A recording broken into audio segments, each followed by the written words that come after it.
Bonjour à tous, bienvenue pour un nouvel épisode de Retour au stand. Je suis ravi de vous retrouver après un mois d'absence. Il est vrai que nous n'avons pas pu débriefer de Grand Prix depuis le Grand Prix de Monza. Non, depuis le Grand Prix des Pays-Bas plutôt début septembre. Nous n'étions pas là pour Monza et après il y a eu 3 semaines de trêve. Donc nous sommes très heureux de vous retrouver pour ce Grand Prix de Singapour. Grand Prix de Singapour remporté par Sergio Pérez euh, qui réalise donc une très belle performance dans les rues, dans la nuit de Singapour, dans la nuit de Marina Bay et qui réalise donc une belle performance notamment au classement. Pour débriefer avec moi mon acolyte, mon cher acolyte Clément Bigois. Clément Bigois, comment vas-tu? Comment as-tu trouvé ce Grand Prix de Singapour? Est-ce que tu étais content de retrouver ce circuit? Bonjour mon cher Quentin, bonjour à toutes et à tous.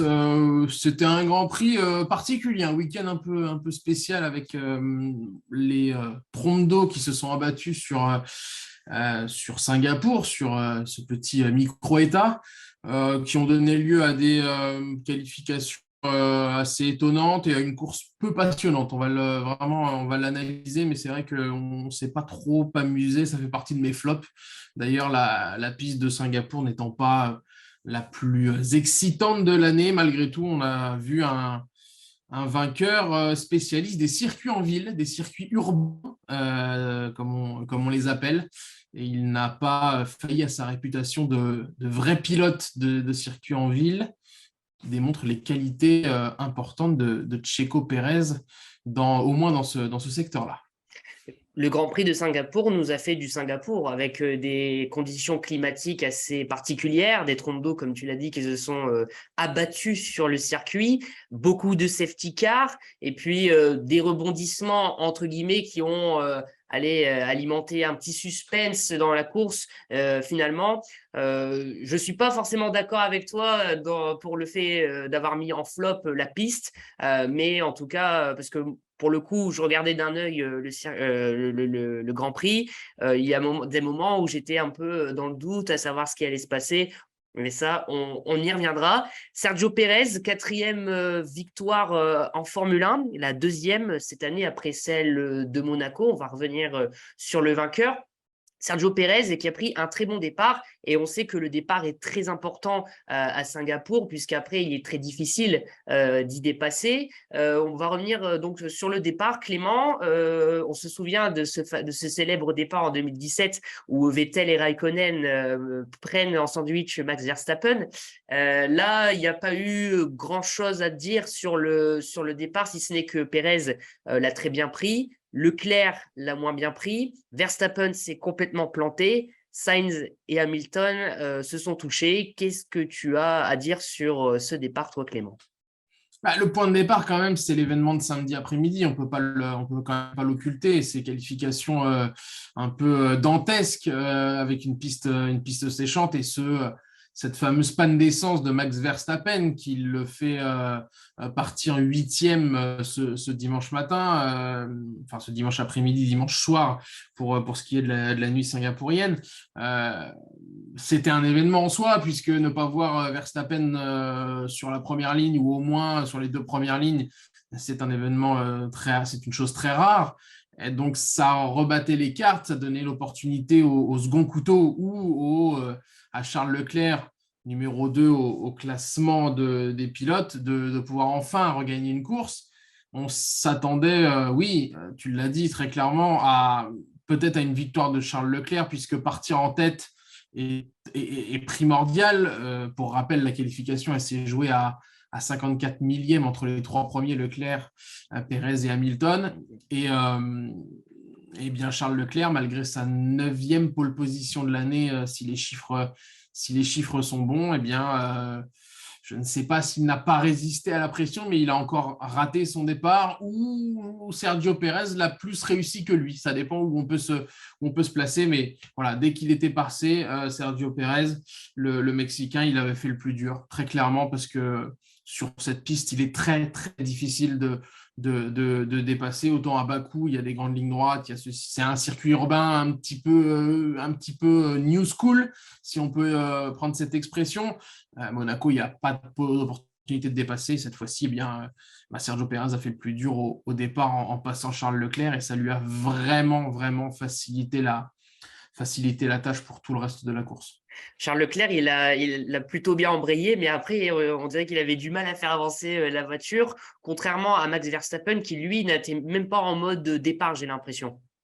Ouais, il a à peine, c'est vrai, se retrouvant, je crois, 12e au premier virage, c'est-à-dire qu'il a perdu 4 places. Ce n'est pas un habitué, lui aussi, des départs ratés, mais voilà, piste humide, les pneus intermédiaires qui n'ont pas forcément, enfin, qui ont été utilisés le samedi en qualif, mais on n'a pas l'habitude de voir ces conditions avec 26 degrés, 27, 28 degrés dans l'air, 26 degrés sur la piste, une piste qui sèche mais qui sèche pas trop, le report d'une heure, tout ça, ça a donné finalement beaucoup d'incertitudes dans les écuries et chez les pilotes. Et voilà, il fallait réussir son départ, ce qui a été le cas de Sergio Pérez. Derrière, il s'est passé plusieurs choses importantes avec la traditionnelle voiture de safety car. Je ne sais plus depuis quand on vient à Singapour, mais la stat a été donnée par Canal+. Il y a eu toujours des safety cars. Il y a eu tous les Grands Prix, tous les ans, des safety cars sur ce Grand Prix. C'est ce qui a un peu relancé le petit intérêt, on va dire, de ce dimanche. Il me semble que c'est depuis 2011 qu'on a une safety car à Singapour, mais je ne suis pas sûr de ça. En tout cas, Sergio Pérez oui, a pris le meilleur départ. Sergio Pérez qu'on n'avait pas vu depuis sa victoire à Monaco. Hein. Bon, il a été très bon en Azerbaïdjan. On n'oublie pas ce qui s'est passé à Silverstone, où il faisait partie de la fantastique fin de Grand Prix. Avec Lewis Hamilton et Charles Leclerc. Sergio Pérez, il était un peu effacé ces derniers mois. Finalement, là, il a montré les crocs. Il remporte une deuxième victoire cette année. Il a été combatif. Il mérite, encore une fois, son surnom de ministre de la Défense, puisqu'il a dû défendre face à Charles Leclerc pendant les trois quarts du Grand Prix. Sergio Pérez, il s'est réveillé au bon moment. Il s'est réveillé voilà, pour gagner ce Grand Prix de Singapour. Qu'est-ce que tu as à dire là-dessus? C'est très bien de sa part, même si voilà, il vise certainement la deuxième place du classement derrière son coéquipier Max Verstappen. En tout cas, c'était le bon moment pour se réveiller. Ben, on le sait que finalement, il n'aura que des miettes. Sergio Pérez, il faut une erreur de Max Verstappen, il faut des circonstances avec peut-être un changement de moteur ou des pénalités pour que Sergio Pérez ait la possibilité de gagner une course. Il l'a fait, il l'a très bien fait. Vraiment, en début de week-end, on pensait que ça allait être le quatrième homme. Hein. Il était derrière Max Verstappen, derrière Charles Leclerc, derrière Carlos Sainz en performance pure, que ce soit sur piste sèche ou un peu piste mouillée. Même derrière Lewis Hamilton, je dirais. Et derrière Lewis Hamilton aussi, qui a fait un week-end un peu spécial, on y reviendra. Et finalement, il s'est révélé dans cette qualif particulière où il aurait peut-être dû partir P3 et non pas P2. Voilà, les circonstances ont fait que il manquait un petit peu d'essence dans la voiture de Max Verstappen. Mais c'est un deuxième larron très important dans l'objectif Red Bull de tout gagner. S'ils peuvent gagner le classement, l'objectif est bien évidemment d'être champion du monde une deuxième fois avec Max Verstappen, de gagner le classement constructeur qu'ils n'ont plus gagné depuis maintenant des années, mais aussi, pourquoi pas, de faire 1 et 2. On le sait, hein, une grande équipe, des grands gagnants ont une telle voracité que faire 1 et 2 et ne rien laisser aux autres, c'est très, très important. Et on voit surtout dans la bataille des seconds couteaux entre Sergio Pérez et Carlos Sainz qu'il y a clairement un monde d'écart et c'est ça qui crée le gap entre Red Bull et Ferrari et c'est ça sur lequel doit travailler Ferrari s'ils veulent retrouver les hauteurs des feuilles de temps, les hauteurs des podiums et de viser un titre mondial puisque pour l'instant Sergio Pérez met la misère à Carlos Sainz. En tout cas, la victoire de Sergio Pérez relance un peu un petit intérêt au niveau du championnat, puisqu'on sait que Max Verstappen sera probablement voilà, champion du monde pour la deuxième fois. La victoire de Sergio Pérez fait qu'il revient à 2 points de Charles Leclerc au classement. Voilà, ça relance un peu cette fin de championnat avec cette deuxième place derrière Max Verstappen. Ouais, parce qu'il n'y a plus que ça. On va revenir après sur le cas Ferrari qui a quasiment sécurisé sa seconde place au classement des constructeurs. Russell est maintenant à 32 points de Sergio Pérez. Ça paraît vraiment compliqué pour lui de revenir. Sainz est lui à 1 point derrière Russell. Donc oui, c'est vraiment la bataille de ces cinq derniers Grands Prix, même si ce sera des Grands Prix avec des styles très différents entre le Japon, les Amériques, le Mexique, Brésil et Abu Dhabi. Il y a un peu de tout. Il y a à boire et à manger, comme on dit. Il y a des circuits plus typés Ferrari, d'autres peut-être plus typés Red Bull, même si voilà, on va y revenir après. Je trouve que Red Bull a une voiture de course et Ferrari une voiture de qualif. Et ça fait vraiment une différence importante. Je voudrais qu'on s'attarde maintenant sur Max Verstappen qui a vécu un drôle de week-end. Max Verstappen, il avait une balle de match à Singapour, une balle de match pour complètement Pas simple, voilà, pas simple la balle de pas match. simple, mais voilà, Elle était compliquée quand même, il faut le dire. elle était compliquée, mais elle était largement abordable s'il n'y avait pas eu ce problème d'essence. Et donc, il avait cette balle de match qu'il n'a pas pu saisir avec un samedi raté, entre guillemets, suite à ce problème d'essence, mais c'est plutôt aussi un problème d'écurie, de communication, etc.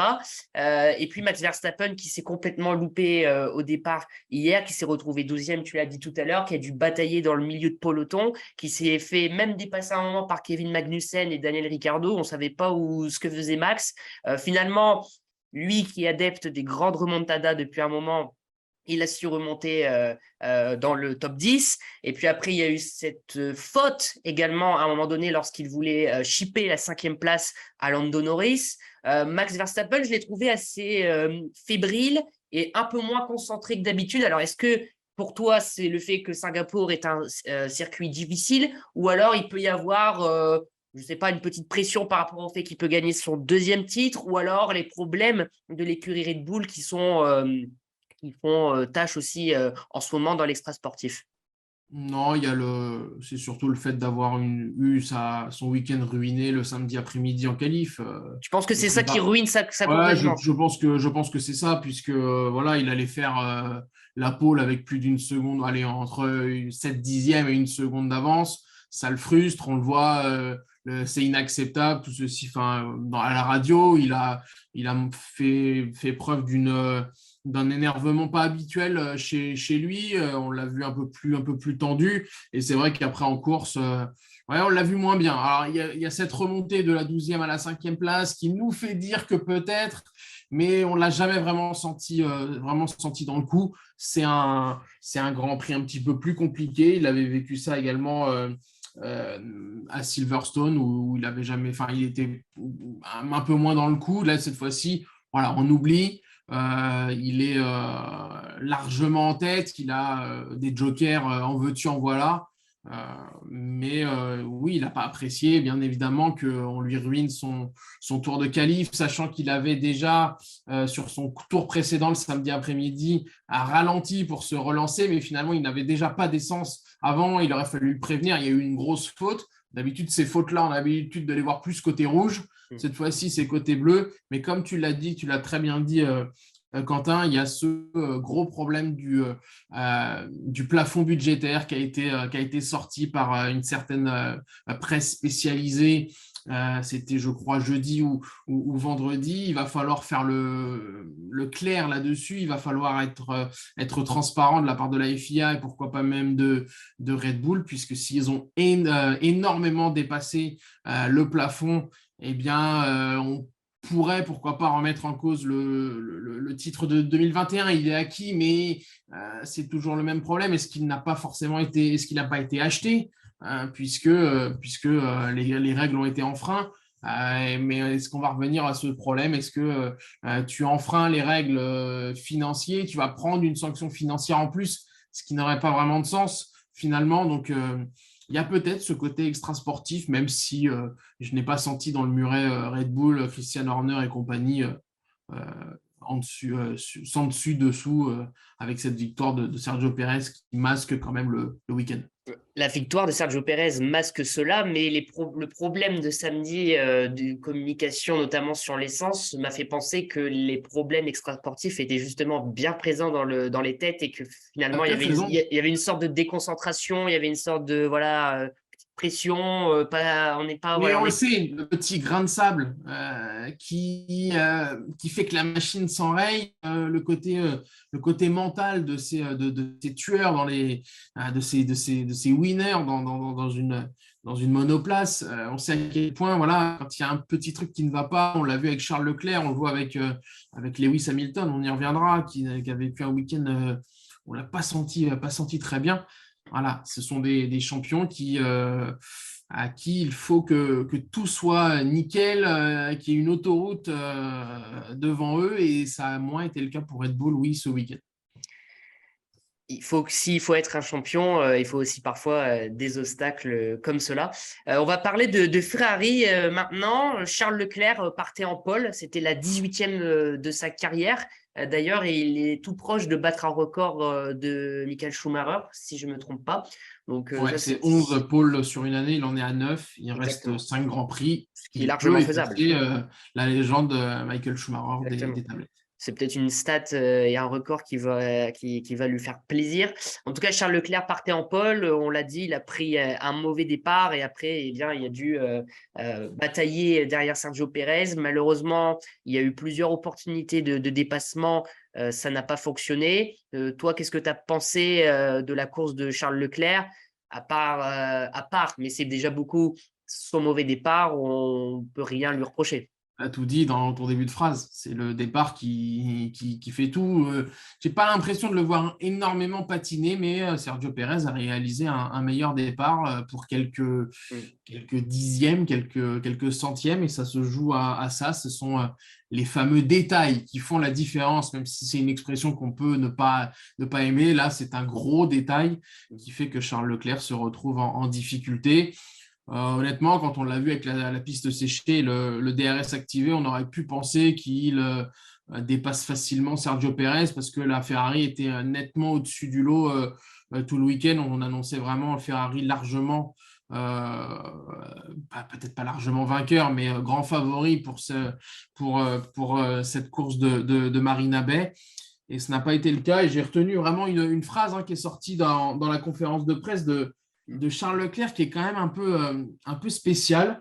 Nous sommes très performants sur les 6-7 premiers tours, mais ensuite les Red Bull prennent le dessus. Il faut que l'on comprenne pourquoi. Donc c'est une voiture qui marcherait 6 à 7 tours.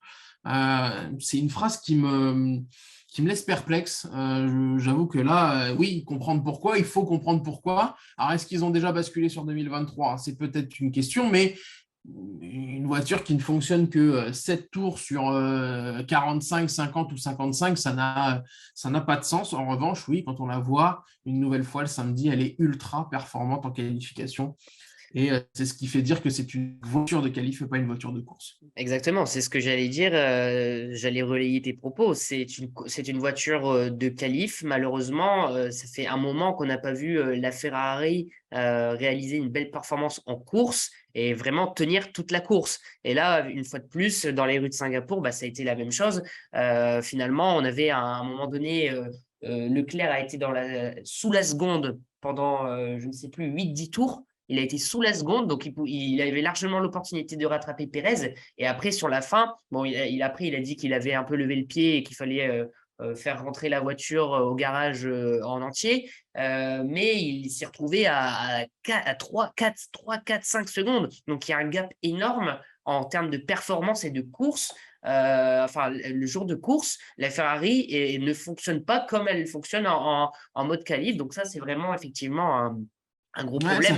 Et je pense que ça ça fait va être six le victoires, hein, problème de Ferrari enfin, jusqu'à la fin de la saison. ça fait 6 courses de suite sans victoire pour une Ferrari. C'était l'Autriche qui avait que gagné Charles Leclerc avec une voiture dont on se souvient, qui était vraiment posée au sol, qui avait fait forte impression. Mais là, c'est vrai que dans les rues de Singapour, on pensait avec ces virages un peu serrés, ces courbes, qui n'allaient pas souffrir du manque de performance moteur entre le moteur Red Bull et Ferrari, mais si. Et voilà, ça remet encore beaucoup de choses. Et Charles Leclerc, comme on l'a dit tout à l'heure, n'a plus que 2 petits points d'avance sur Sergio Perez, qui va vouloir à tout prix aller chercher cette seconde place au classement, cette place de dauphin au classement du championnat du monde pilote.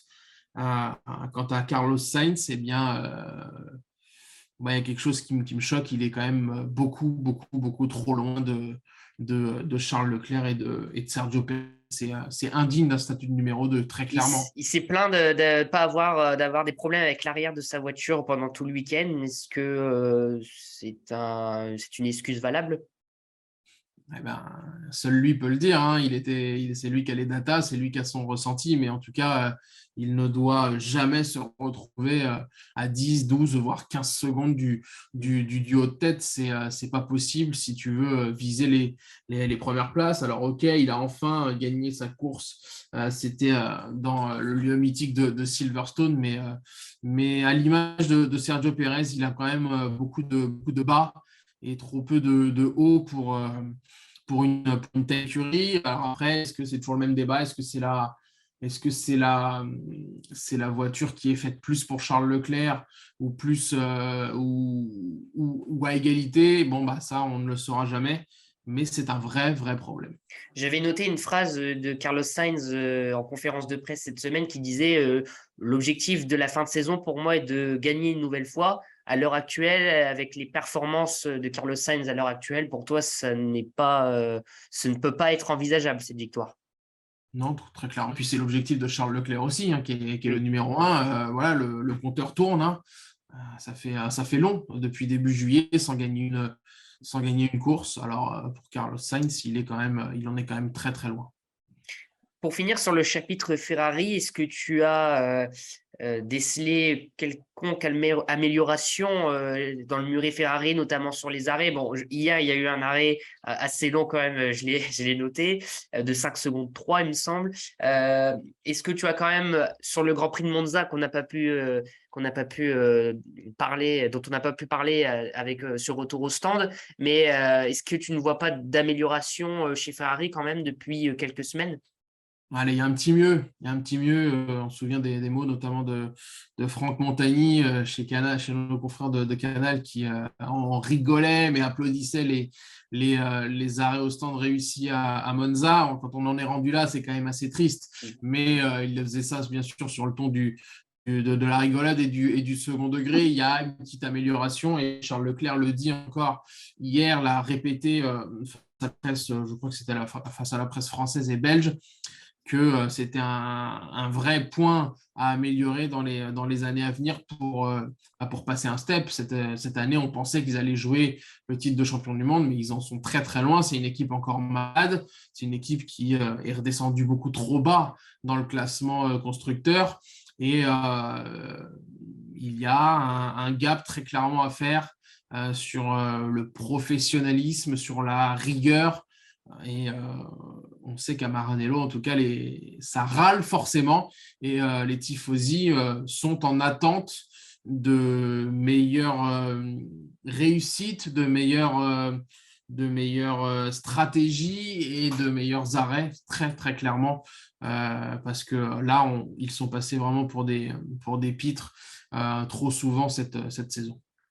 439 points au classement constructeur pour Ferrari, 373 pour Mercedes.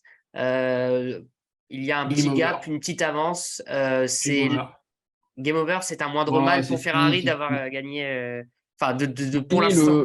le 33, le 33-2 de ce week-end, mais très clairement fin à ce qu'on avait pu évoquer il y a quelques semaines, c'est-à-dire que Mercedes puisse prendre la deuxième place, mais là, cette fois-ci, 5 grands prix. Il y a plus de presque 70 points d'écart. je vois pas comment c'est possible.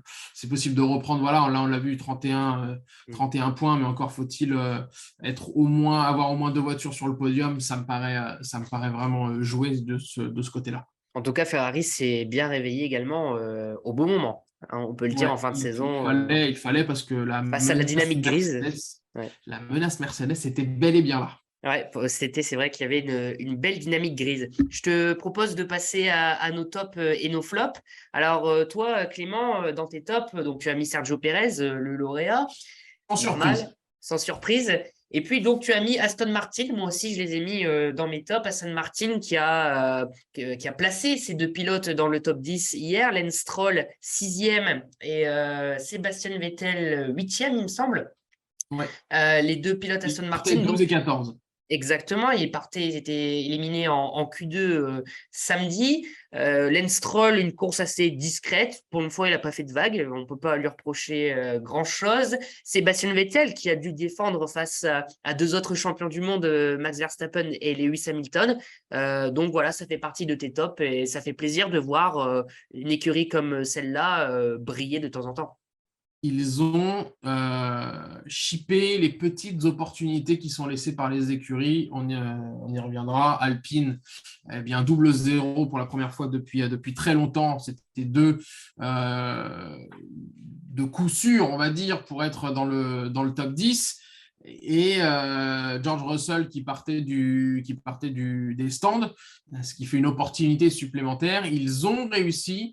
On le sait qu'ils sont un petit peu meilleurs quand il y a un rythme différent, notamment sur piste humide, mais ils ont réussi leur Grand Prix très clairement. Ils sont allés chercher les points et surtout, ils passent de la 9e à la 7e place au classement constructeur et on sait à quel point c'est primordial pour ces petites écuries, entre guillemets, de choper des millions d'euros de financement.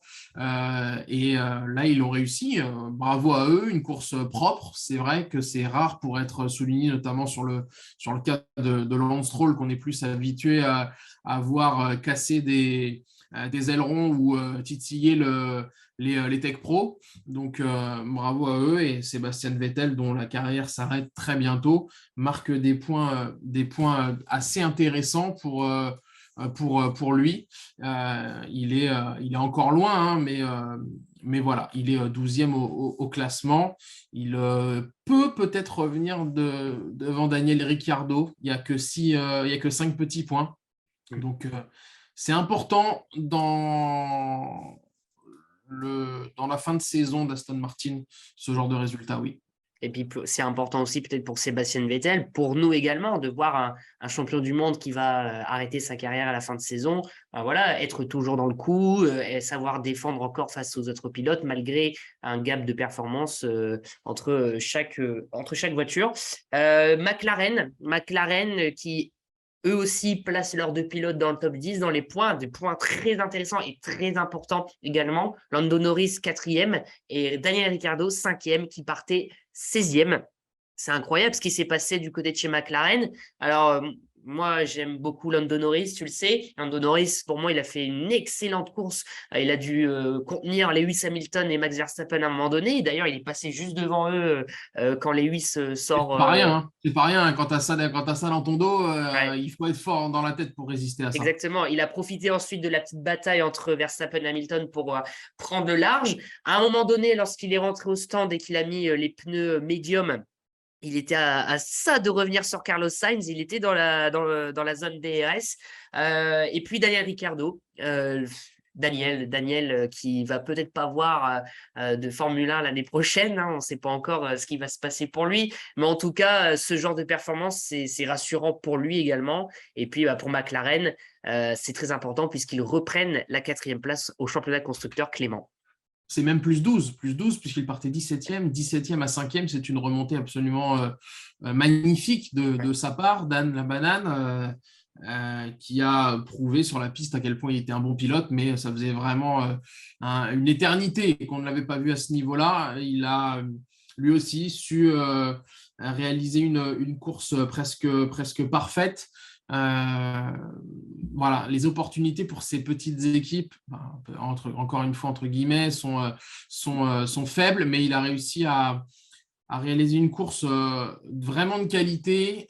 Il n'a pas laissé passer sa chance et c'est bien pour lui et pour son mental pour les prochaines courses de ne pas finir. C'est vrai, 14, 15, on le sait, on le voyait, hein, voir son état physique, son état mental dépérir au fil des Grands Prix. Donc, non, c'est très, très bien pour lui de prendre ces gros points.